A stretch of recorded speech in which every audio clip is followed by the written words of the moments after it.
रावण के द्वारा लक्ष्मण को बताई गई 3 बातें। अगर ये नहीं सुना तो कुछ नहीं सुना। बुराई पर अच्छाई की जीत की एक ऐसी कहानी जिसके बारे में हम सभी जानते हैं। दोस्तों, वैसे तो रामायण में बताई गई हर चीज़ हमें कुछ न कुछ सिखाती है, लेकिन आज रामायण की कहानी के ज़रिए हम आपको उन 3 ज्ञान की बातों के बारे में बताएंगे जो स्वयं लंकापति रावण ने अपनी मृत्यु के समय लक्ष्मण को बताई थीं। ये 3 बातें आज भी हम सभी के लिए जानना और समझना बहुत ही ज़रूरी है। रावण, जो कि स्वयं एक परम ज्ञानी था, लेकिन अपने घमंड और शक्ति की वजह से उसने वो काम कर दिया जो उसे कभी नहीं करना चाहिए था, और वही एक काम उसकी मृत्यु का कारण बना। रावण बुराई का एक प्रतीक था, लेकिन उसमें ज्ञान की कोई कमी नहीं थी, जिसके चलते उसने लक्ष्मण को 3 बातों के बारे में बताया जो हम सभी के लिए जानना बहुत ज़रूरी है। इस कहानी के जरिए हम उन 3 बातों को जानेंगे और समझेंगे।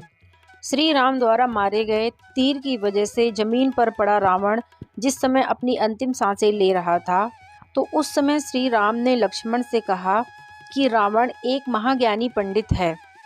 उसके जैसे ज्ञान इस संसार में किसी और के पास नहीं। तुम उसके पास जाओ और वो जो भी ज्ञान दे उसे प्राप्त करो। राम के कहने पर लक्ष्मण रावण के पास गए। जमीन पर पड़ा रावण अपनी अंतिम सांसें ले रहा था और लक्ष्मण जाकर उसके सिर के पास खड़े हो गए और बोले, हे रावण, तुम बहुत अधिक ज्ञानी हो। अपने आखिरी समय में मुझे कुछ ज्ञान की बातें बताकर जाओ। रावण ने लक्ष्मण की तरफ देखा और उसने मुंह फेर लिया। लक्ष्मण ने एक बार फिर यही प्रश्न किया, लेकिन रावण ने लक्ष्मण की तरफ देखा भी नहीं। रावण के इस व्यवहार को देखकर लक्ष्मण को गुस्सा आ गया और वो श्री राम के पास गए और जाकर सारी बातें उन्हें बताई।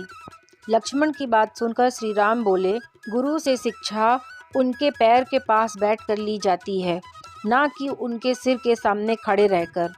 राम की बात सुनकर लक्ष्मण रावण के पैर के पास बैठ गए, जिसके बाद रावण ने उन्हें 3 ज्ञान की वो बातें बताई जो सिर्फ लक्ष्मण के लिए ही नहीं बल्कि आज हम सभी के लिए जानना बहुत ज़रूरी है। पहली बात जो रावण ने लक्ष्मण को बताई, किसी भी शुभ काम को करने के लिए कभी भी हमें देरी नहीं करनी चाहिए। कोई भी अच्छा काम जितनी जल्दी हो सके उसे कर देना चाहिए और बुरे काम को करने के लिए हमेशा उसे टालते रहना चाहिए। दूसरी बात जो रावण ने लक्ष्मण को बताई, अपने शत्रु या प्रतिद्वंदी को कभी भी कमज़ोर नहीं समझना चाहिए। और तीसरी और आखिरी बात जो रावण ने लक्ष्मण को बताई, अपने जीवन की ऐसी गुप्त बातें जिससे आपको भविष्य में परेशानी हो, वो बातें कभी भी किसी को नहीं बतानी चाहिए, फिर चाहे वह आपका भाई ही क्यों न हो। तो मित्रों, रावण के द्वारा बताई गई ज्ञान की बातें की कहानी आपको कैसी लगी, हमें कमेंट सेक्शन में ज़रूर बताएं। वीडियो पसंद आए तो इसे लाइक और हमारे चैनल प्रिटी स्पिरिचुअल स्टोरी को ज़रूर सब्सक्राइब करें। जय श्री राम।